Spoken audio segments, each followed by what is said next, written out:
Bonjour à toutes et à tous, bienvenue dans cette édition de la mi-journée du journal de TV Vendée en ce lundi 18 novembre. La belle aventure du FC Saint-Philbert-la-Réorthe, la Jodonnière, s'est achevée ce week-end. Le club de 3e division de district de football Petit Pousset de la Coupe de France a été éliminé samedi lors du 7e tour par l'équipe de Mérignac. Les Vendéens se sont lourdement inclinés sur le score de 6-0 face à une formation évoluant 5 divisions au-dessus. Mais cela n'a pas empêché les membres du club et les supporters de vivre un après-midi festif au stade de Luçon. Reportage Louise Viadger. Ils étaient en communion avec le public malgré la défaite. L'équipe du FC Saint-Philbert-la-Réorthe, la Jodonnière, a créé l'exploit d'arriver au 7e tour de Coupe de France. Alors forcément, les supporters étaient exaltés depuis le début du match. Extrêmement heureux parce qu'on ne pensait pas en début de compétition arriver jusque-là. Stressé également. Et fier du chemin accompli par l'équipe, fier de ce qu'on fait tous ensemble, parce qu'on se réunit toutes les 2 semaines, on prépare des banderoles, on partage des très très bons moments ensemble. Donc voilà, c'est un savant mélange de bonheur, de fierté et de stress un peu pour le match. C'est donc le stress qui domine les joueurs et le public dès le début du match. Les 3000 spectateurs avaient les yeux rivés sur le terrain pour ne rater aucune seconde, mais le club prodige de départemental 3 se fait dominer par Mérignac pendant toute la première partie du match. Ah, on le savait que ce serait compliqué, forcément, mais ils essayent de construire. Voilà, c'est compliqué, le résultat est dur pour une première mi-temps, mais bon. La tendance ne s'est pas inversée, l'équipe de Régional 1 enchaîne les buts. Score final 6-0, un résultat difficile à digérer sans oublier le chemin parcouru. Il y a 2 minutes, j'étais pas bien, puisque le score est lourd et c'est jamais agréable. Mais aujourd'hui, les armes de Mérignac font qu'ils nous ont respectés, ils ont mis ce qu'il fallait. Donc voilà, on savait que cette aventure allait terminer, maintenant elle l'est. Et elle l'est auprès de 3000 personnes qui sont venues se déplacer pour voir ce Petit Pousset qui a montré une très belle image, je suis sûr. Le FCPRJ a fait rêver au-delà des frontières de ses communes, tout un département. Ce Petit Pousset aura marqué l'histoire en défiant la logique de la hiérarchie du football. Il y avait également un derby vendéen à l'occasion de ce 7e tour. La Roche ESO est allé battre Fontenay-le-Comte 2-1. La Roche VF s'est imposée 6-0 à Cazaux en Gironde. Quant aux joueurs des Herbiers, ils ont réalisé l'exploit en éliminant Ajaccio Club de Ligue 2 sur le score de 2-1.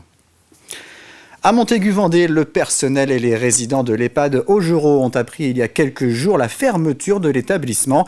Il laissera place à un service d'addictologie. Cet EHPAD dépend du site de Montaigu du CHD Vendée. 30 personnes y vivent, 41 agents y travaillent. Pour les employés, les résidents et leurs familles, l'inquiétude et le manque de visibilité pour la suite prédominent. Reportage Alix Nanos. C'est l'inquiétude qui règne ici devant l'EHPAD Augereau depuis l'annonce soudaine de sa fermeture et de son éventuel remplacement par une unité d'hospitalisation en addictologie. Pour les 30 résidents qui vont devoir quitter les lieux prochainement et leurs familles, l'annonce a été un choc. Je suis stressé et inquiet. Moi, personnellement, la première nuit que j'ai appris, je n'ai pas dormi parce que je pensais pour la nuit où on allait aller à replacer, si on pouvait être replacé. Ah ben c'est l'inconnu, madame. Hein, dites... Je croyais que j'étais en sécurité. Et puis, voilà. Ma maman, elle est en fin de vie depuis, c'est très compliqué, donc elle ne le voit pas et on essaie de ne pas lui montrer. Mais il y a énormément de gens ici, il y a des résidents, il y a une vie. Et aujourd'hui, on nous annonce ça comme ça, quand on ne nous l'annonce même pas. On le sait parce qu'on a cherché un peu et on a regardé.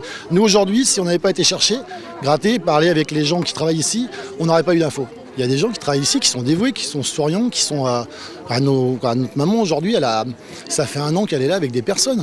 Et on va être obligé de la changer. Donc c'est violent pour tout le monde. Les 41 agents qui travaillent au sein de l'établissement sont en effet particulièrement inquiets eux aussi sur leur avenir professionnel. Ils peuvent être réorientés dans un autre service du centre hospitalier de Montaigu, mais aussi de La Roche-sur-Yon ou même de Luçon. J'habite aux alentours de Montaigu, mais je n'habite pas du bon côté pour aller en direction de La Roche. Je n'ai pas envie d'aller à La Roche. C'était mon choix, le site de Montaigu, et j'ai pas envie d'aller ailleurs. Il y a toutes les émotions, il y a de la colère, il y a de la tristesse. On leur demande de quitter en fait le travail, de changer de métier, de partir sur un service alors qu'elles travaillent sur une EHPAD qui est un lieu de vie, donc c'est très très compliqué. Ouais. Ils sont dans la situation où ils ne savent pas exactement quand est-ce que l'EHPAD va fermer.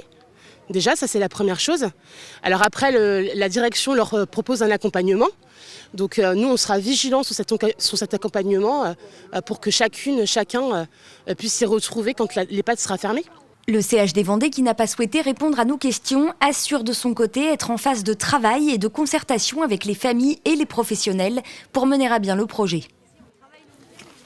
En bref, l'accueil des urgences de Luçon sera exceptionnellement suspendu ce lundi à partir de 16h30 et jusqu'à demain matin à 8h30. Il est demandé aux usagers d'appeler le 116 117 pour les soins non programmés relevant de la médecine générale et le 15 pour les urgences vitales. Depuis le 8 mars dernier et jusqu'au 8 mars prochain, la commune d'Aubigny-les-Clouseaux développe un programme pour mettre en valeur la place et la visibilité des femmes. On y trouve des projections de films, des débats et depuis samedi, une exposition de photos intitulée « Tous, toutes concernées ». Elle est visible au pôle culturel d'Éléguaille jusqu'au 24 novembre, veille de la Journée internationale de lutte contre les violences faites aux femmes. Des visites commentées sont organisées. Les photos sont signées Isabelle Padiolo et on peut y voir plusieurs militantes du collectif Nous Toutes qui ont posé pour la bonne cause.